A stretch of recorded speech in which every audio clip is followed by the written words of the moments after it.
अगर हम चाहते हैं कि हमारा देश तरक्की करे तो एक बात याद रखिए, देश को प्रेम करने वाले लोग चाहिए।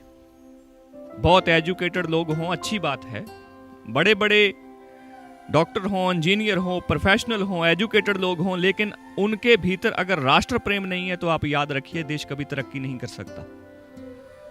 आप उन देशों को देखिए जो साइज में बिल्कुल छोटे हैं और उनकी स्थिति देखिए कि उनकी स्थिति क्या है, आज वो दुनिया के किस मुकाम पर खड़े हैं। मैं बात शुरू करूंगा इस्राइल से।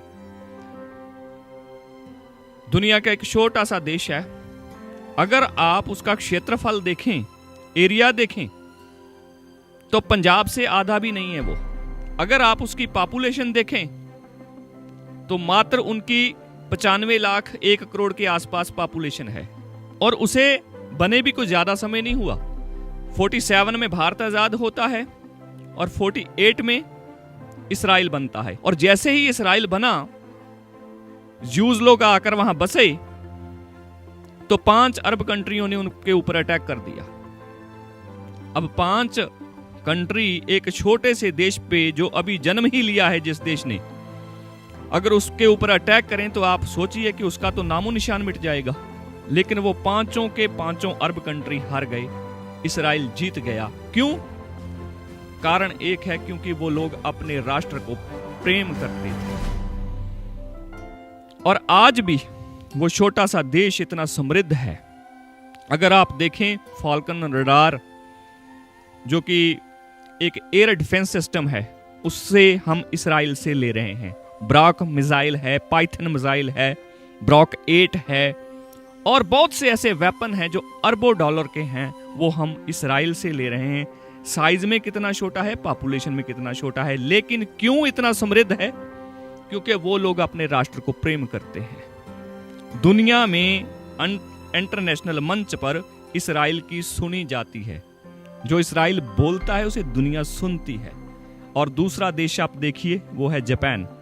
1945 में जापान के ऊपर अटैक हो गया और उस अटैक में, वो न्यूक्लियर अटैक था, उस अटैक में जापान के 2 जो मेजर सिटी थे, हिरोशिमा और नागासाकी, वो डिस्ट्रॉय हो गए, तबाह हो गए बिल्कुल। उस न्यूक्लियर अटैक के बाद जब जापान बिल्कुल ध्वस्त हो गया, उसके ऊपर प्रतिबंध लग गए, आर्मी वो नहीं रख सकता, ये नहीं कर सकता, वो नहीं कर सकता, लेकिन उसके बाद भी राष्ट्र को प्रेम करने वाले लोग थे उसमें। इस वजह से वो देश उठ के दोबारा खड़ा हो गया और आज दुनिया की तीसरी सबसे बड़ी इकोनॉमी, अमेरिका और चाइना के बाद सबसे समृद्ध देश अगर कोई है, अगर सबसे बड़ी जीडीपी किसी की है, तो वो कोई रशिया नहीं है, वो कोई इंग्लैंड नहीं है, वो कोई फ्रांस नहीं है, वो कोई जर्मन नहीं है, और वो भारत भी नहीं है, वो जापान है। ये अंतर होता है कि जो लोग अपने राष्ट्र को प्रेम करते हों।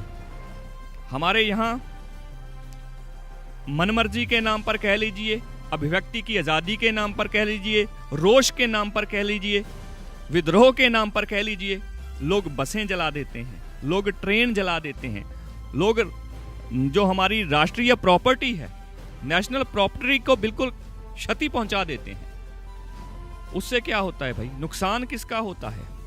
नुकसान राष्ट्र का होता है। जो पैसा लोगों की जेब से टैक्स लगाकर निकाला गया, उसी से बस आई, उसी से ट्रेन आई, उसी से प्रॉपर्टी बनी, अब उस प्रॉपर्टी को जला दिया गया। क्या यह संभव है कि कोई इस्राइल में ऐसा कर दे? क्या यह पॉसिबल है कि कोई जापान में ऐसा कर दे?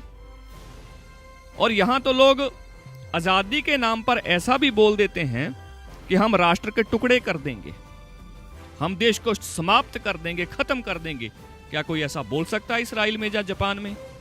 आज आप देखें तो बहुत से बुद्धिजीवी आपको ये कहते मिलेंगे कि ठीक है भाई, समाज सेवा करनी चाहिए, ठीक है भाई, ये करना चाहिए, वो करना चाहिए। राष्ट्र प्रेम में ये कोई इतनी कंपलसरी चीज तो नहीं है, ना भी करें तो चलता है।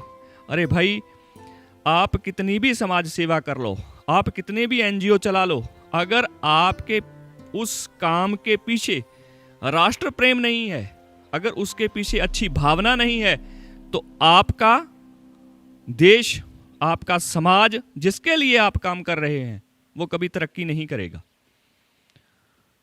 आप देखिए कि सेकंड वर्ल्ड वॉर के बाद जापान न्यूक्लियर अटैक के बाद उठ के खड़ा हो गया, इसराइल उठ के खड़ा हो गया।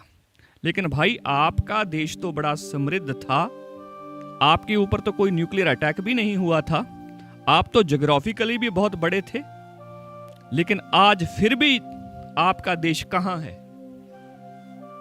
जहां होना चाहिए, जिस जगह पर भारत को होना चाहिए, आप देखेंगे कि वहां नहीं है हम। एक अंतरराष्ट्रीय संस्था हुई है वर्ल्ड इकोनॉमिक ऑर्गेनाइजेशन जिसका नाम है, उसमें एक बहुत बड़े इकोनॉमिस्ट हुए हैं जिनका नाम है एंगल्स मैडिसन। उनको उस ऑर्गेनाइजेशन ने ड्यूटी दी कि आपने ये रिसर्च करनी है कि पिछले 2000 साल से कौन सा देश, कौन सी सभ्यता बहुत समृद्ध रही है। तो जब एंगल्स मैडिसन ने, जो बहुत बड़े इकोनॉमिस्ट हैं, अर्थशास्त्री हैं, उन्होंने रिसर्च की, तो वो अपनी रिसर्च में क्या लिखते हैं? वो कहते हैं कि पहले 1500 साल अगर किसी देश ने, अगर किसी राष्ट्र ने राज किया है पूरी दुनिया की इकोनॉमी के ऊपर, तो वो भारत है, मात्र भारत। अब जो देश 1500 साल समृद्ध रहा हो, दुनिया की सबसे बड़ी जीडीपी रहा हो, यह बात हमारा कोई भारतीय नहीं कह रहा, ये एक अंग्रेज कह रहा है, एक अमेरिकन बोल रहा है, एक वर्ल्ड इकोनॉमिक ऑर्गेनाइजेशन जो पूरे इंटरनेशनल लेवल पे बनी है, ये उसके आंकड़े हैं, ये उसका डाटा है।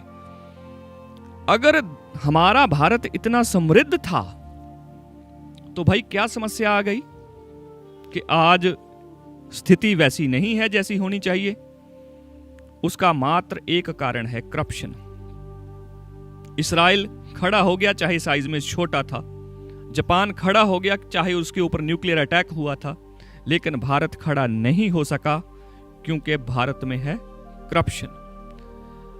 आप सोचेंगे कि समस्याएं तो बहुत हैं, लेकिन ये करप्शन सबसे बड़ी समस्या कैसे हो गई?